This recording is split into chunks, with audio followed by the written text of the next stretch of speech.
ETF index mutual funds నేర్చుకుని stock మార్కెట్లో రాణించాలనుకుంటున్నారా? వెంటనే ఈ నెంబర్కి కాల్ చేయండి.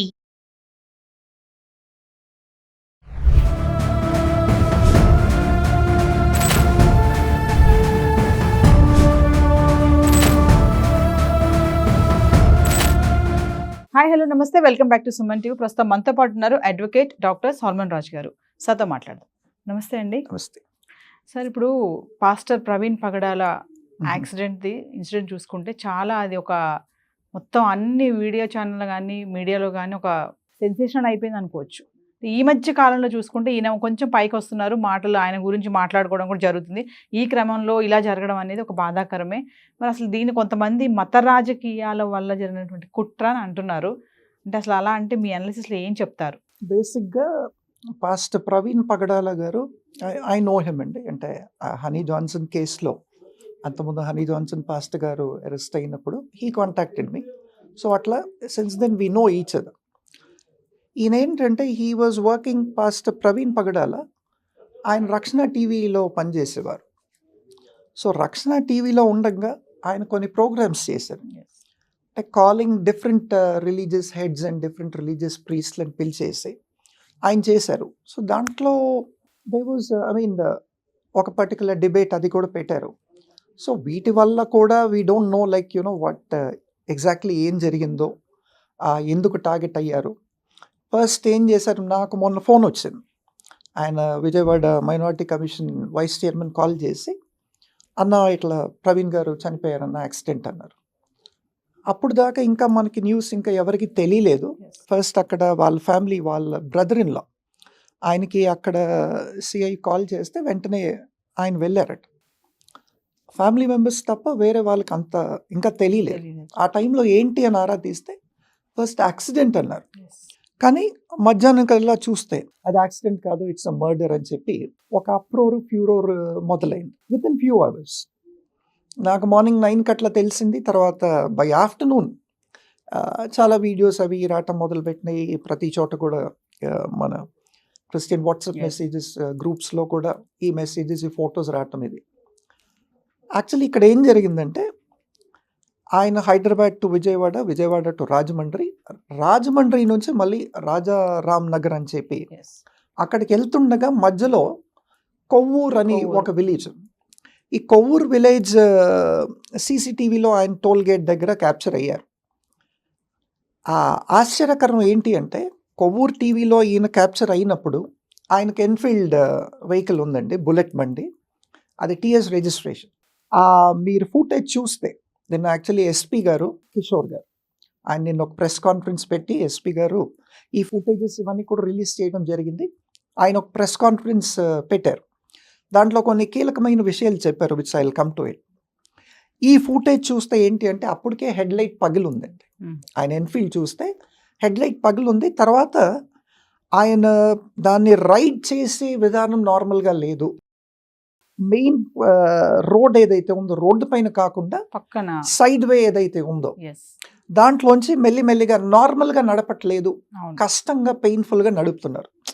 అంటే ఏంటి, ఆల్రెడీ అప్పటికే ఏదో దాడి జరిగింది. ఒకవేళ యాక్సిడెంట్ అయ్యి ఉంటే హెడ్ ఆన్ కొలైజన్ అయ్యి కూడా హెడ్ లైట్ పగిలింది అని అనుకోండి, బ్యాక్ లైట్ ఎట్లా పగులుతుంది? బ్యాక్ లైట్స్ ఉన్నాయి. ఇప్పుడు సైడ్లో పడ్డా ఇండికేటర్స్ పగలాలి. Indicators are intact. మీరు ఆ ఫుటేజ్లో చూస్తే ఓన్లీ ఆయన రైట్ సైడ్ ఇండికేటర్ వేసుకొని డ్రైవ్ చేస్తున్నారు, ఎందుకంటే హెడ్ లైట్ లేదు. అప్పటికే సంథింగ్ హ్యాపెన్. సో దాడి అప్పటికే జరిగిందా, లేదంటే అంతకుముందు ఏమైనా యాక్సిడెంట్ అయిందా? యాక్సిడెంట్ ఒకవేళ అయ్యి ఉంటే ఈ రాజమండ్రి నుంచి కొవ్వూరు దాకా సీసీటీవీ ఫుటేజెస్ ఏంటి, ఎక్కడ ఏమైనా జరిగిందా, ఏదైనా వెహికల్ వచ్చి గుద్దేసిందా అన్నది చాలా కీలకమైందండి. దాని మీద పోలీస్ షుడ్ వర్క్ అండి. Proper investigation should be revealed. Then SP గారు ఏంటి, కొవ్వూరు ఫుటేజ్ రిలీజ్ చేశారు. కొవ్వూరు ఫుటేజ్ రిలీజ్ చేసిన తర్వాత కొవ్వూరు నుంచి కొంచెం ముందుకు వెళ్ళిన తర్వాత ఆయన సర్వీస్ రోడ్లోకి వెళ్ళారు. దాని వెనకాల 2 కార్స్ ఏవో వచ్చినాయి. ఆయన చెప్పడం, ఎస్పీ గారు చెప్పడం ఏంటి అంటే, ఒక 7 వెహికల్స్ వెళ్ళినాయి అక్కడ నుంచి. ఈ వెహికల్స్లో ఏ వెహికల్ అయినా ఆయన్ని గుద్దేసి వెళ్ళిపోయిందా అన్నది ఒక క్వశ్చన్. సో ఎగ్జాక్ట్ లొకేషన్ అది కాకుండా కొన్ని చెక్క ముక్కలు దొరికినండి. ఇవి మామూలుగా ఏదో చెట్టు కొమ్మలో ఏవో కాదు, సాలిడ్ వుడెన్ ప్లాంక్స్ లాంటివి, దానిపైన అన్ని బ్లడ్ స్టెయిన్స్ Blood అన్నీ stains కూడా ఉన్నాయి. ఉన్నాయి. If it was an accident, ఈ బ్లడ్ స్టెయిన్స్ అన్నవి ఈ చెక్కల్లో ఎట్లా వస్తాయి? తర్వాత అక్కడి నుంచి ఒక 10 to 20 meters లాంగ్ ఒక 3-4 పీసెస్ పడున్నాయి. Hmm. అంటే ఆ చెక్క ముక్కల్ని చూస్తే ఏంటంటే అవి తీసుకొని దాంతో ఎవరినైనా బాధితే కానీ అవి పగిలి ముక్కలు అవ్వవు. ఒకవేళ దాంతో బాధపోతే యాక్సిడెంట్ అయ్యి ఉంటే ఆ చెక్క ముక్కలు విరిగిన తర్వాత ఆ ముక్కల పైన బ్లడ్ స్టెయిన్స్ ఏంటి, Yes. అదొకటి. తర్వాత ఇంకొకటి గమనించింది ఏంటి అంటే ఈ చెస్ట్ ఏరియాలో ఒక బ్లడ్ మార్క్స్ ఉన్నాయి. అదేంటి అని క్లోజ్గా దాన్ని మానిటర్ చేస్తే ఇట్స్ యాక్చువల్లీ ఫుట్ ప్రింట్ అని చెప్పి అంటున్నారు. ఒకవేళ అంటే ఎవరో ఛాతీ పైన కాలు పెట్టి తన్నారు, దాని తర్వాత ఈ కర్రలతో కొట్టారు అన్న ఒక వాదన ఉంది.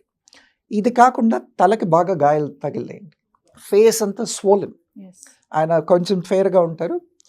మొన్న బాడీ వీళ్ళు రికవర్ చేసుకున్న తర్వాత చూస్తే ఏంటి అంటే ఈ పార్ట్ అంతా కూడా, Hmm. ఈ చీక్స్ కానీ, ఈ లోవర్ జా కానీ, ఈ అప్పర్ లిప్స్ కానీ, ఇదంతా కూడా స్వోలెన్ అండి, కమిలిపోయింది. కమిలిపోయి బాగా స్వెల్లింగ్ వచ్చేసి. Yes. ఎవరైనా బాగా కొడితే తప్ప ఇట్లాంటి స్వెల్లింగ్ రాదు అన్న ఒక వాదన ఉందండి. ఇప్పుడు మామూలుగా పడితే Hmm. ఒకవేళ స్పాట్ డెడ్ అనుకోండి, పడిన తర్వాత ఈ స్వెల్లింగ్ అన్నది వెంటనే రాదు కదా. Yes. పడిపోయిన తర్వాత ఇంజురీ ఉంటే సివియర్ బ్లీడింగ్ అయిపోయి దెన్ డెత్ మే ఆకర్. ఇవన్నీ కూడా చూస్తే it points out that definitely ఎవరో కాన్స్పిరసీ చేసి, ఎవరో ఈ ప్లాన్ హ్యాక్ చేసి ఆయన పైన దాడి చేసి చంపారు అన్న ఒక వాదన ఉంది. సో అది ఎవరు చంపారు, ఎందుకు చంపారు, ఏంటి అన్నది we have to actually conduct a deep investigation. Yes. ఇప్పుడు ఈరోజు మార్నింగ్ 11:30-12కి సెకండ్ వర్డ్ సెండరీ బ్యాప్టిస్ట్ చర్చ్లో Yes. ఆయన ఇది ఉందండి, క్రిమేషన్ ఉంది. Cremation ఉంది. So lot of people have gone there. Yes. ఈ క్రిమేషన్ అయ్యింది, బాడీ హ్యాండ్ ఓవర్ చేశారు, కానీ ఎఫ్ఎస్ఎల్ రిపోర్ట్ ఇప్పుడు దాకా రిలీజ్ చేయలేదు. చేయలేదు. సాధారణంగా ఎఫ్ఎస్ఎల్ చేసేయాలి, మార్నింగ్ కండక్ట్ చేసినా కానీ by evening or next day చేయాలి. ఎఫ్ఎస్ఎల్ రిపోర్ట్ చూసిన తర్వాత ఆ బాడీ పైన అంతా కూడా ఇంజ్యూరీస్ అని చెప్పి అంటున్నారు ఫ్యామిలీ మెంబర్స్ అంతా కూడా. బాడీ పైన వేరియస్ ప్లేసెస్లో ఉన్న ఇంజ్యూరీస్ ఏంటి, యాక్సిడెంట్ వల్ల వచ్చినాయా లేదంటే ఎవరైనా దాడి చేసి బాగా కొట్టడం వల్ల వచ్చినాయా అన్నది కూడా ఎఫ్ఎస్ఎల్ రిపోర్ట్ చూసిన తర్వాతే నిర్ధారించవచ్చు. Yes. And what is the cause of death? ఆయన చనిపోయారు, ఆయన చనిపోయిన తర్వాత ఆ కాజ్ ఆఫ్ డెత్ ఏంటి? ఒకవేళ ప్యూర్లీ యాక్సిడెంట్ వల్ల చనిపోయారు అంటే దే షుడ్ బి డెఫినెట్లీ చాలా బలంగా ఉండే ఒక హెడ్ ఇంజురీ ఉండుంటే కానీ by accident death may not ochre. Yes.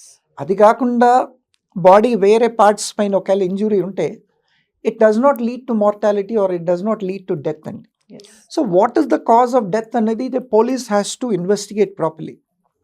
The police has to release to all the Christian community the FSL report. Yes. The police has to also investigate between Rajahmundry and Kovur, not just after Kovur. ఏం జరిగింది exactly Rajahmundry Kovvur మధ్యలో ఏం జరిగింది, ఈ మధ్యలో CCTV footages అన్నీ కూడా వీళ్ళు కీలకంగా పరిశీలించి ఆ కోణంలో కూడా ఇన్వెస్టిగేట్ చేయాలండి. దాని తర్వాత ఈయన హైదరాబాద్ నుంచి బయలుదేరి వచ్చినప్పుడు ఈ స్టార్టెడ్ ఆన్ హిస్ బుల్లెట్ అండి. హైదరాబాద్ నుంచి రాజమండ్రి దాకా కూడా సీసీటీవీ ఫుటేజ్ చూడాల్సిన అవసరం ఉందండి. ఎందుకంటే మధ్యలో ఇంకేమన్నా జరిగిందా, జరిగిందా? ఆ కొవ్వూరుకి వచ్చిన తర్వాత ఆయన ఎందుకు నడపలేకపోతున్నాడు, Yes. ముందు హెడ్ లైట్ ఎందుకు పగిలింది, ఓన్లీ ఇండికేటర్ ఎందుకు వెలుగుతుంది. ఇప్పుడు ఒక యాక్సిడెంట్లో హెడ్ లైట్ పగిలితే దానిపైన క్రాక్స్ రావటమో లేదంటే పగిలి ఒక కొంచెం పార్ట్ ఊడిపోవటమో జరగాలి. The whole of the head light లేదండి, Hmm.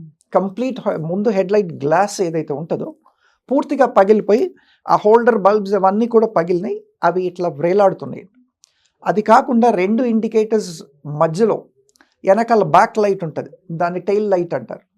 ఆ టెయిల్ లైట్ పైన ఉన్న గ్రిల్ కూడా డ్యామేజ్ అయ్యింది. అంటే దాన్ని ఎవరైనా కొడితే కానీ ఆ గ్రిల్ అన్నది ఆ యూ షేప్లోకి రాదు. హెడ్ ఆన్ కొలైజన్ అయినా కానీ బుల్లెట్కి వెనకాల ఇవన్నీ అంటే ఈ సైన్స్ అన్నీ ఎందుకు ఉంటాయి అన్న ఒక వాదన. So the police has to investigate properly.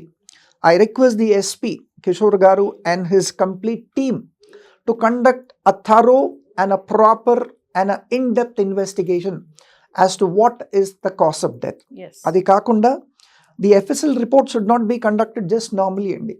Experts should be called and experts should be actually given the reports to evaluate the exact cause of death. ఎందుకంటే ప్రవీణ్ గారు he is actually one of the most popular pastors in Christian community. His death is a great loss to the Christian community అండి. So he has brought many souls to the Lord. So we have lost such a precious soul kabatti. All these investigations are a must. The police has to definitely conduct an in-depth investigation. Yes FSL experts has to be brought. If needed, let they be brought from another country. If we don't have such experts, Tarvata, all these things have to be conducted.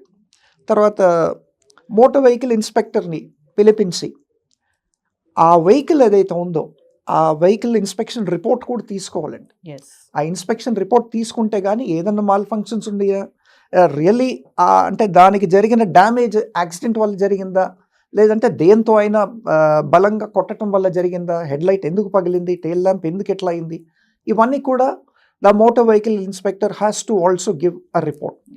ఇవన్నీ చేస్తే కానీ మనకి నిజంగా cause of death అన్నది ఏంటి తెలియదు. కానీ మీరు అన్నట్టు మత రాజకీయాలు కూడా అయి ఉండొచ్చు. ఎందుకంటే ఇందాక మనం అనుకున్నట్టు ఎస్ ఆయన డిఫరెంట్ రిలీజియస్ హెడ్స్ని పిలిచి డిబేట్స్ పెట్టారు. క్రిస్టియానిటీ గురించి, తర్వాత హిందూస్ గురించి, ఇస్లాం గురించి, వీటి గురించి పెట్టారు. కాబట్టి somebody might have targeted. We don't know if somebody has targeted or whatever it is. All this has to be investigated and it is the prime duty of the police to investigate deeply into this matter. Thank you sir. Thank you.